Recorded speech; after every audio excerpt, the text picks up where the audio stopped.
Before I begin my keynote, please excuse me if I make any grammatical errors. Sinhalese is my first language and this is my first speech in English which I came prepared just for you. This beautiful island is a very special place for me. For those of you who did not recognize the person in the video, that was me 8 years ago. I used to be very skinny back then, not much of a difference now also, no? This is the very first video that I uploaded to TikTok. It was shot here in the Maldives, Darwandu Island. This was the beginning of my journey as a creator. For this reason, I am very grateful to this blessed land. Thank you, Maldives. When I uploaded that first video, I knew nothing about social media. I was just a dancer. Today, I believe I am a prominent voice on social media, but when I started, I had no more than just a few friends and my family as my followers. I really did start from scratch. I come from a very humble family and both my parents were hardworking and simple people. I lost my mom when I was 17 years old. The responsibility of both my younger sisters fell upon me. This is when I had to quit my studies to support my sisters financially. At this point in my life, I knew I had nothing else to lose, only to gain. I continued my career as a dancer. I posted videos of myself dancing and tried a little bit of miming and comedy content. Here's the magical part about social media. No matter who you are or where you come from, if you are passionate about the content you create and you really put your heart and soul into it, out of the many contents you create, one of them will work in your favor. It will go viral. I witnessed this magical moment in my life. It was unexpected, but I knew this was a sign. See, now don't get me wrong. Nowadays, anyone can go viral for all the wrong reasons. But if you are a creator who creates awesome content, the tricky part is not simply going viral, but how can you retain this fame? I knew I had to be proactive while balancing two jobs as a dancer and Zumba instructor. I created content every single day. I spent endless hours learning about social media. And I followed other international creators. One of them was Lele Pons, a creator that I admire a lot. People love the comedy content that I created and this became my niche. If you are a creator or aspiring to be one, finding your niche is very important. At this time, even the social media space was dominated by male creators. While some loved the content that I created, I was also criticized a lot in the beginning. See, in Sri Lanka, girls are supposed to talk, sit, and even laugh in a certain way. I broke all those barriers and the rest is history. Thank you. Content creation became my full-time job, the job that I love to do and what I was born for. The girl who knew nothing about social media today has over 3.4 million followers combined across mainstream social media. And I run my own digital marketing company in Sri Lanka.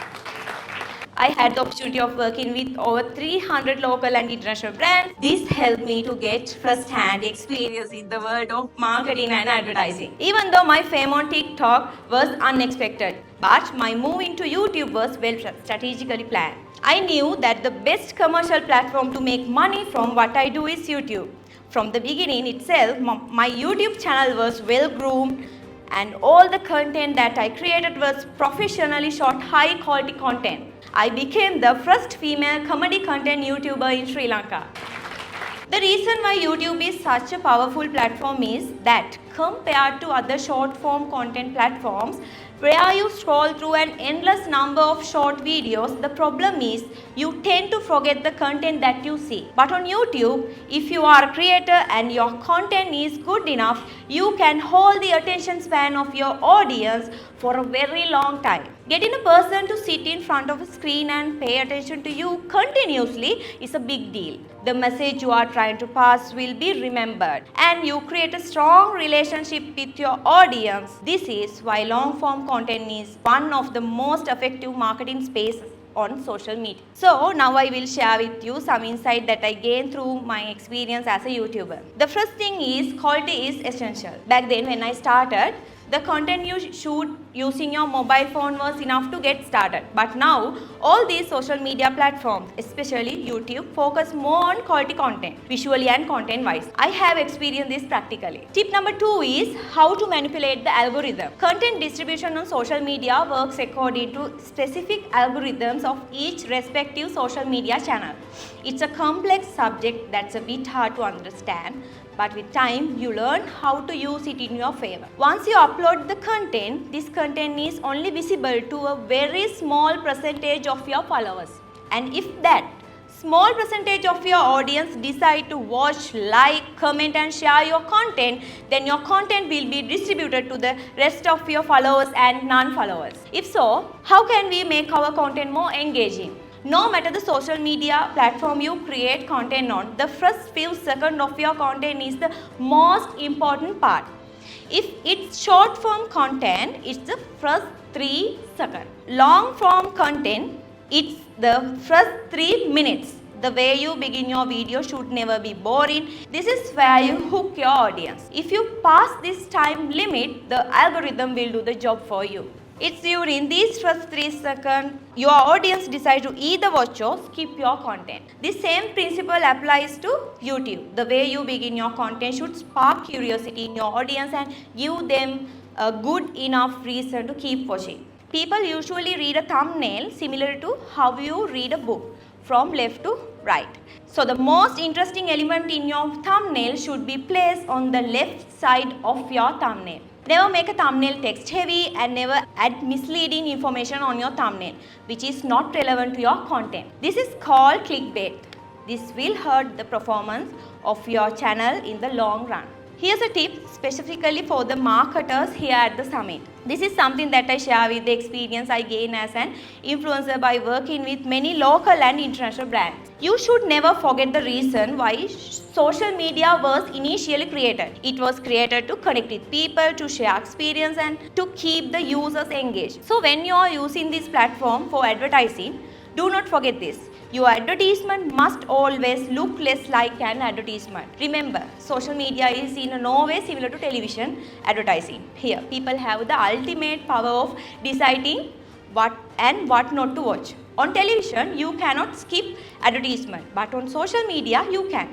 And trust me, people hate ads. When you are working with influencers, don't try to cram in all the information that you want to pass into one single piece of content. Advertisement should be subtle. It should not disturb the content that people expect to see.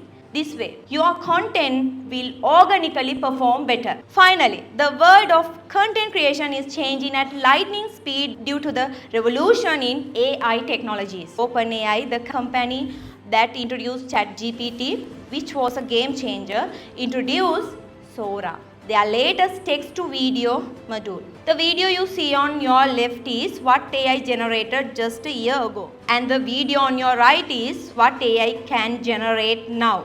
The advancement is freakishly too good.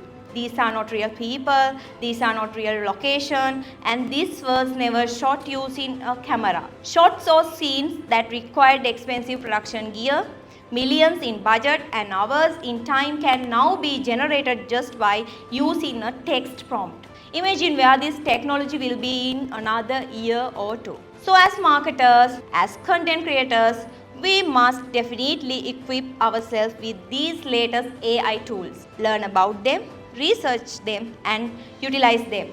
This way, you can be ahead of your game. So, please use social media responsibly and extract the maximum benefit from it. With that, I conclude my keynote. Thank you very much and I wish you all success. I won.